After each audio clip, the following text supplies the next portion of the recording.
It's easy to connect all of your notes, ideas, and projects, or link to your previous work in craft.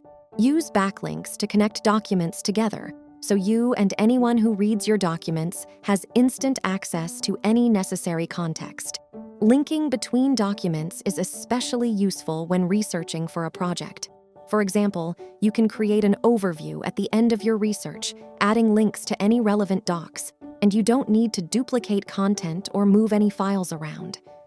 You can create inline links between documents by using the @ symbol, typing double square brackets, or highlighting a piece of text and clicking on the @ icon. Then, just choose a document, page, or block from the list. You can also copy a link to a specific document by clicking Share, Export As, and copying the link. Then you can paste it as a hyperlink in your overview document.